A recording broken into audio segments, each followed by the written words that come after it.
भगवान शिव का जन्म कैसे और कहाँ हुआ।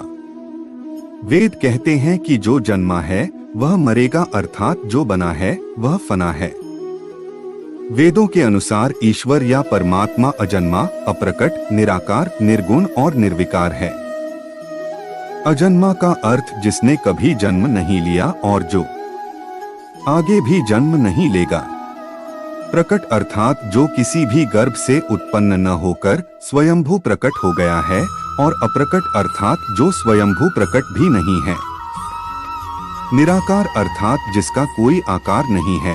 निर्गुण अर्थात जिसमें किसी भी प्रकार का कोई गुण नहीं है। निर्विकार अर्थात जिसमें किसी भी प्रकार का कोई विकार या दोष भी नहीं है। अब सवाल यह उठता है कि फिर शिव क्या है। वे किसी न किसी रूप में जन्मे या प्रकट हुए, तभी तो उन्होंने विवाह किया, तभी तो उन्होंने कई असुरों को वरदान दिया और कई असुरों का वध भी किया। दरअसल जब हम शिव कहते हैं तो वह निराकर ईश्वर की बात होती है, और जब हम सदाशिव कहते हैं तो ईश्वर महान आत्मा की बात होती है, और जब हम शंकर या महेश कहते हैं तो वह सती या पार्वती के पति महादेव की बात होती है। बस हिंदूजन यही भेद नहीं कर पाते हैं और सभी को एक ही मान लेते हैं। अक्सर भगवान शंकर को शिव भी कहा जाता है। भगवान शिव का जन्म कैसे हुआ। शिव पुराण के अनुसार भगवान सदाशिव और पराशक्ति अंबिका, पार्वती या सती नहीं से ही भगवान शंकर की उत्पत्ति मानी गई है। उस अंबिका को प्रकृति, सर्वेश्वरी, त्रिदेवजननी, ब्रह्मा, विष्णु और महेश की माता, नित्या और मूल कारण भी कहते हैं। सदाशिव द्वारा प्रकट की गई उस शक्ति की 8 भुजाएं हैं। पराशक्ति जगतजननी वह देवी नाना प्रकार की गतियों से संपन्न है और अनेक प्रकार के अस्त्र शक्ति धारण करती है। वह शक्ति की देवी कालरूप सदाशिव की अर्धांगिनी दुर्गा हैं। उस सदाशिव से दुर्गा प्रकट हुई।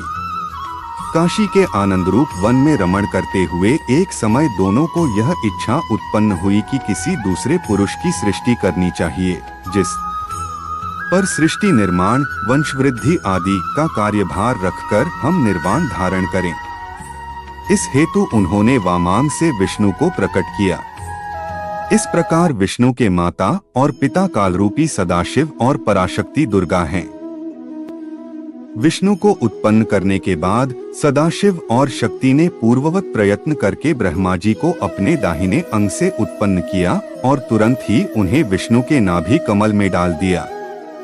इस प्रकार उस कमल से पुत्र के रूप में हिरण्यगर्भ ब्रह्मा का जन्म हुआ। एक बार ब्रह्मा और विष्णु दोनों में सर्वोच्चता को लेकर लड़ाई हो गई, तो बीच में कालरूपी एक स्तंभ आकर खड़ा हो गया। तब ज्योतिर्लिंग रूप काल ने कहा, पुत्रों, तुम दोनों ने तपस्या करके मुझसे सृष्टि, जन्म और स्थिति पालन नामक 2 कृत्य प्राप्त किए हैं। इसी प्रकार मेरे विभूति स्वरूप रुद्र और महेश्वर ने 2 अन्य उत्तम कृत्य संहार, विनाश और तिरोभाव अकृत्य मुझसे प्राप्त किए हैं, परंतु अनुग्रह, कृपा करना नामक दूसरा कोई कृत्य पा नहीं सकता। रुद्र और महेश्वर दोनों ही अपने कृत्य को भूले नहीं हैं, इसलिए मैंने उनके लिए अपनी समानता प्रदान की है। सदाशिव कहते हैं, ये रुद्र और महेश मेरे जैसे ही वाहन रखते हैं, मेरे जैसा ही वेश धरते हैं और मेरे जैसे ही इनके पास हथियार हैं। वे रूप, वेश, वाहन, आसन और अब यहाँ 7 आत्मा हो गईं, ब्रह्मा, परमेश्वर से सदाशिव, सदाशिव से दुर्गा, सदाशिव दुर्गा से विष्णु, ब्रह्मा, रुद्र, महेश्वर।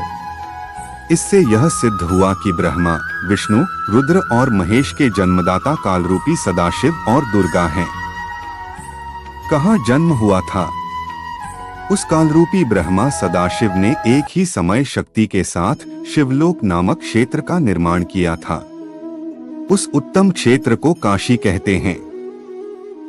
वह मोक्ष का स्थान है। यहाँ शक्ति और शिव अर्थात कालरूपी ब्रह्मा सदाशिव और दुर्गा यहाँ पति और पत्नी के रूप में निवास करते हैं। यहीं पर जगतजननी ने शंकर को जन्म दिया। इस मनोरम स्थान काशीपुरी को प्रलयकाल में भी शिव और शिवा ने अपने सानिध्य से कभी मुक्त नहीं किया था। एक अन्य पुराण के अनुसार एक बार ऋषि मुनियों में जिज्ञासा जागी कि आखिर भगवान शंकर के पिता कौन है। यह सवाल उन्होंने शंकर जी से ही पूछ लिया कि हे महादेव, आप सबके जन्मदाता हैं, लेकिन आपका जन्मदाता कौन है? आपके माता पिता का क्या नाम है? इस प्रश्न का उत्तर देते हुए भगवान शिव ने कहा, हे मुनिवर, मेरे जन्मदाता भगवान ब्रह्मा हैं।